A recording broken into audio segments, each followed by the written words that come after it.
Younger me, if I could sit you down right now, I'd tell you something that would change everything. But I know you wouldn't believe me. Not yet, because right now you think you have time. You think life is a straight road that stretches endlessly ahead. You think success, happiness, and meaning are things waiting for you in the future, just a little further down the path. But let me tell you something. The road isn't endless. One day, sooner than you think, you'll wake up and realize you're not chasing a future anymore. You're standing in it. And when that day comes, the things you thought would make you happy won't matter as much. The things you feared losing won't feel so important. And the biggest question you'll face won't be about what's ahead, but about who you are. Younger me, I've brought some people with me today, the great minds who understood what most people never do. Carl Jung, the man who uncovered the hidden self. Abraham Maslow, who redefined what it means to succeed. Viktor Frankl, who proved that meaning is not given, it is chosen. Soren Kard, who taught us that fear is not the enemy but the door to freedom. Carl Rogers, who showed us that the life we're living might not be the one we were meant for. And Alfred Adler, who believed that we are not prisoners of our past but the authors of our future. They have something to tell you, younger me, something that will make all the difference. Because midlife is not a crisis, it's an awakening. And your real life, the one that's yours and yours alone, hasn't even begun.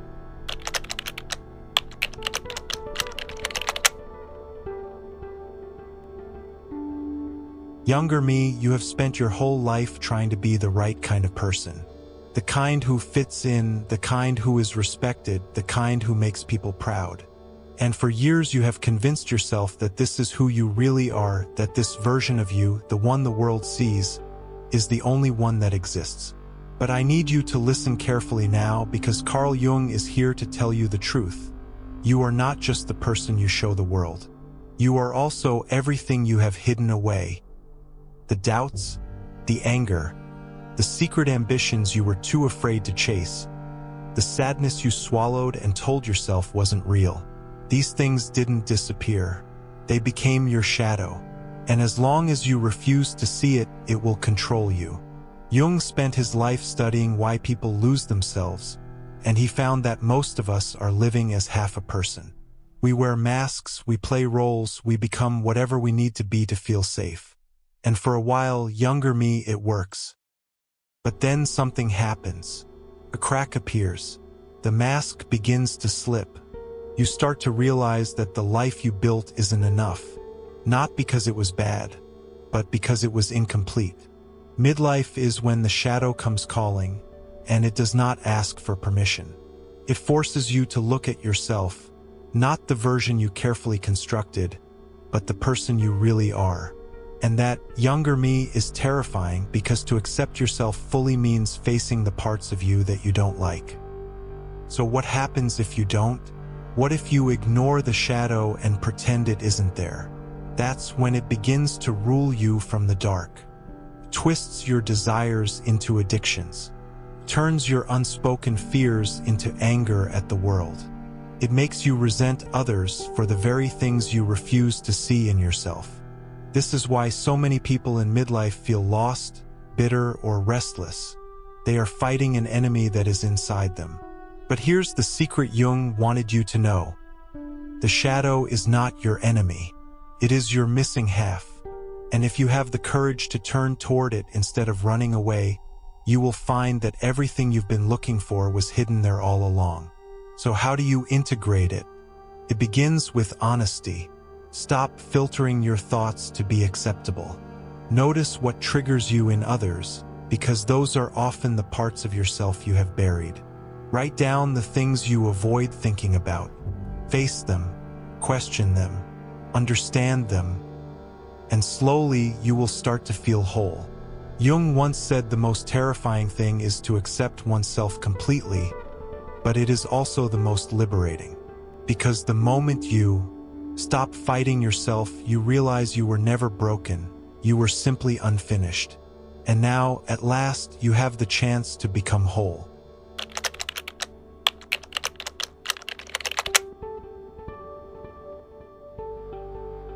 Younger me, do you remember the first time you tasted success?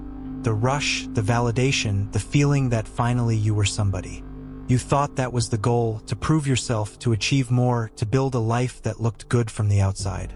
But let me introduce you to Abraham Maslow. He would tell you that you were chasing a dream that was never really yours. Maslow spent his life studying what truly makes people fulfilled, and he discovered something most of the world doesn't understand.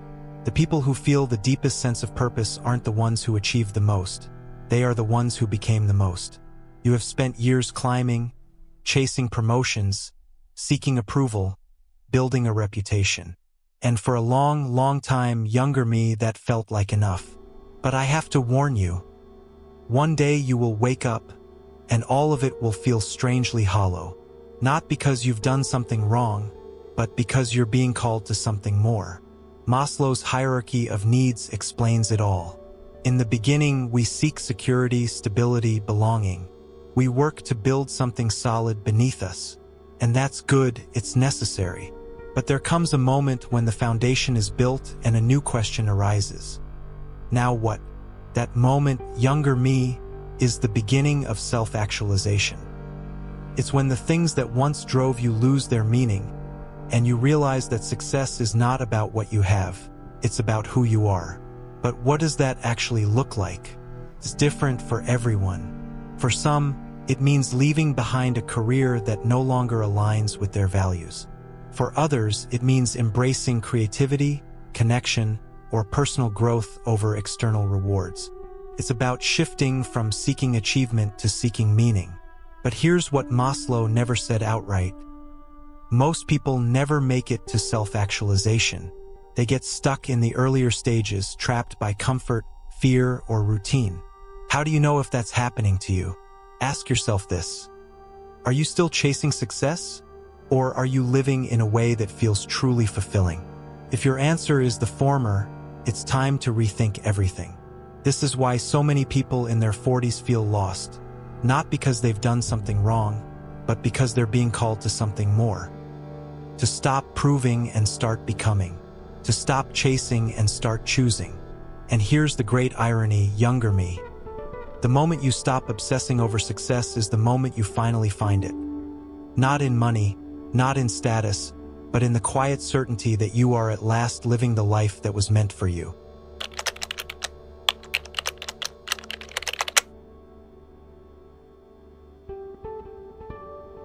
Younger me, you've spent years believing that happiness is something you can catch if you work hard enough, earn enough, love the right person, live in the right place.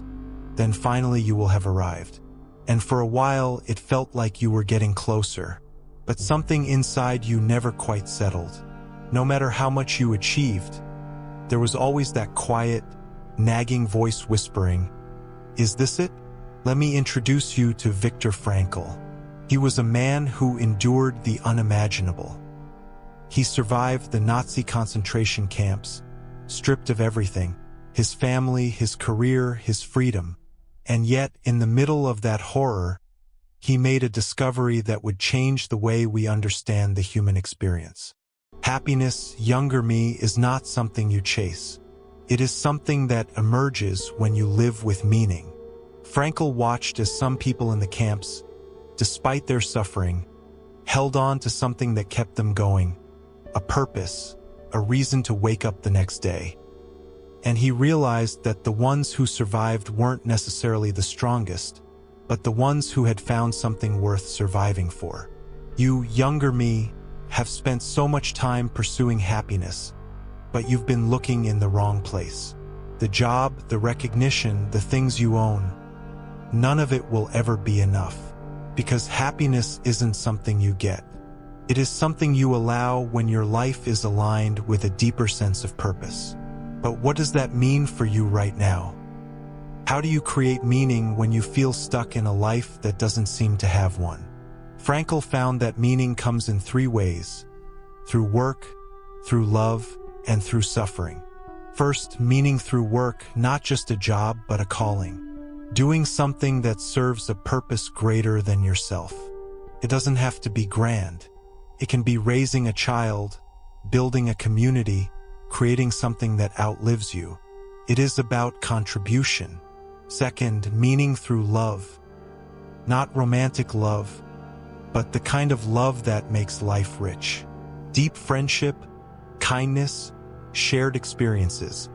The people who make you feel seen. If you have no one in your life who truly knows you, younger me, you are not living yet. And third, meaning through suffering. This is the hardest to understand, but it is the most powerful. When pain enters your life, and you have a choice.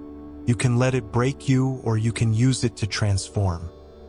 Some of the most purpose-driven people in the world turned their greatest suffering into their greatest mission. Survivors who became healers, those who were lost who now help others find their way. Frankl himself said, "When we are no longer able to change a situation, we are challenged to change ourselves." Younger me, if you ever feel like life has lost its meaning, look at these three things. What are you creating? Who are you loving? What suffering are you transforming? Answer those, and you will never feel lost again.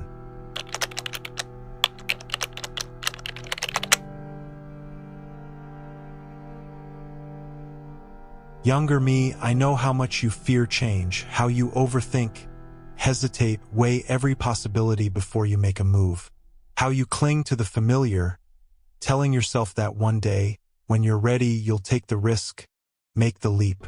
But you never feel ready, do you? Soren Card knew exactly what that fear was. He called it the dizziness of freedom, that terrifying moment when you realize that your life is completely in your hands. No script, no guarantees, just you standing at the edge of the unknown, paralyzed by what might happen if you jump. But Card also knew something else. That fear is not the enemy, it is the threshold. And the only way to step into the life you were meant to live is to embrace it. Younger me, I need you to hear this. You will never feel ready. And if you wait until you do, you will wait forever. But that doesn't mean every fear should be ignored. So how do you know when it's time to take the leap?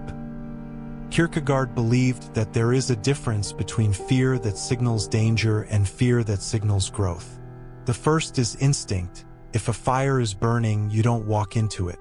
But the second kind of fear is different. It appears when you stand on the edge of something new, something that calls to you even if it terrifies you. That is the fear you must walk toward. Think about the things you have always wanted to do but never dared. That job you secretly dream about. That place you long to live in. That part of yourself you keep hidden because you're afraid of what people will think. The only thing standing between you and that life is the fear of the unknown. Kierkegaard's leap of faith was not just about taking risks. It was about trusting something that cannot be proven. For some, that means faith in God. For others, it means faith in themselves. But at its core, the leap is about choosing to believe that the life you are meant for is on the other side of fear, even if you have no evidence yet. One day, younger me, you will reach a point where staying the same is more painful than changing. You will stand at the edge of something new, heart pounding, stomach twisting, wondering if you can really do this. And I need you to remember this moment, the moment when you finally understand that fear is not a sign to stop. It is a sign that you are on the verge of something extraordinary. So how do you take the leap? First, recognize when you are facing a moment of transformation. If a decision excites you and terrifies you in equal measure, pay attention. That is a clue. Second, don't wait for certainty. It will never come. Start before you feel ready. And third, remind yourself that the greatest mistake you can make is doing nothing. Card warned, to dare is to lose one's footing momentarily. Not to dare is to lose oneself. The leap will always feel impossible until the moment you take it. And then, younger me, you will realize you were always meant to fly.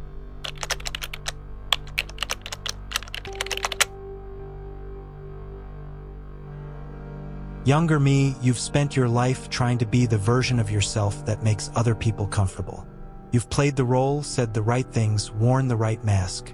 And for a while, you convinced yourself that this was who you really were. But let me ask you something. When was the last time you felt truly free? Carl Rogers spent his career studying what makes a life real, and he discovered something most people never realize. The further you stray from your authentic self, the more lost you become. Younger me, I have to ask you something uncomfortable. If you stripped away the expectations, the pressure, the fear, who would you be? I know the answer terrifies you, because for years you have built a life that looks right but doesn't feel right. You followed a path that made sense on paper, but deep down something isn't clicking. You keep waiting for it to, thinking that maybe if you just work harder, achieve more, prove yourself enough, you'll finally feel whole. But you won't, because the problem isn't that you haven't done enough. The problem is that you aren't being yourself. Rogers called this congruence, when the person you are on the inside finally matches the life you live on the outside. And younger me, here's the truth. That is the only way you will ever feel free. But what if you don't know who you really are? What if you've spent so long being what others expect that you've lost touch with yourself? Rogers had an answer for that too. The first step is to stop censoring yourself. Pay attention to the moments when you adjust your words, your tone, your opinions just to fit in. Ask yourself, if I wasn't afraid of judgment, what would I say? The second step is to notice what excites you, the things that pull at you even if they don't make sense. That is your real self trying to get your attention. And third, practice radical self-acceptance. Rogers believed that true growth begins when you stop trying to fix yourself and start understanding that you were never broken in the first place. One day, younger me, you will reach a point where pretending is exhausting, where saying yes to things you don't want, showing up in places you don't belong, and living a life that doesn't fit becomes unbearable. And when that day comes, I hope you remember what Rogers said. The good life is a process, not a destination. And that process begins the moment you stop pretending.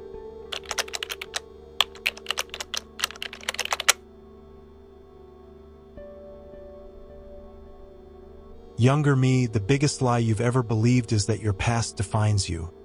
That the mistakes you made, the things you regret, the people who told you who you were, that all of it has carved a path you can't escape. Alfred Adler would tell you otherwise. He spent his life studying why people stay trapped in cycles of unhappiness, and he found that it's not because of what has happened to them. It's because of the story they tell themselves about it. Younger me, if you believe you are a failure, you will act like one. If you believe you are unworthy, you will settle for less than you deserve. If you believe you are destined to be stuck, you will never move forward. But what if, just what if, that story isn't true? Adler knew that at any moment a person can rewrite their narrative. You are not the victim of your past. You are not defined by your mistakes. You are not bound by the limits of who you used to be. You are, right now, exactly as free as you decide to be. But I know what you're thinking. It's not that simple. What if your past is full of real pain, real failure? What if changing your story feels like lying to yourself? But Adler's answer was this: your past is a fact, but the meaning you give it is your choice. Yes, bad things happened. Yes, you made mistakes. But do they define you? Only if you decide they do. The past is just a set of events. The only thing that gives them power over you is the story you attach to them. So how do you change that story? First, challenge it. Write down the beliefs you have about yourself. I always fail. I'm not good enough. I'll never be happy. Then ask yourself, is this objectively true? Or is it just something I've repeated to myself for so long that I believe it? Second, look for proof of the opposite. Find even one moment where you succeeded, where you were strong, where you overcame. Third, start acting as if your new story is already true. If you believed you were capable, how would you behave? If you believed you were worthy, what would you say yes to? What would you finally walk away from? One day, younger me, you will realize that your past is just a place of reference, not residence. that the pen has always been in your hands. And the moment you decide to write a different story is the moment your life truly begins. So here we are, younger me. You spent years thinking midlife was something to fear, that turning 40 meant time was running out. But now you know the truth. This is not the end. This is the beginning. Jung taught you that you are not broken, only unfinished. Maslow showed you that success is not about what you have, it's about who you become. Frankl proved that meaning is not given, it is chosen. Card reminded you that fear is not a sign to stop, it is a sign to jump. Rogers showed you that the moment you stop pretending, you start living. And Adler handed you the pen and told you to rewrite your story. Younger me, you are no longer chasing a life, you're stepping into it. And you, younger me, are finally ready.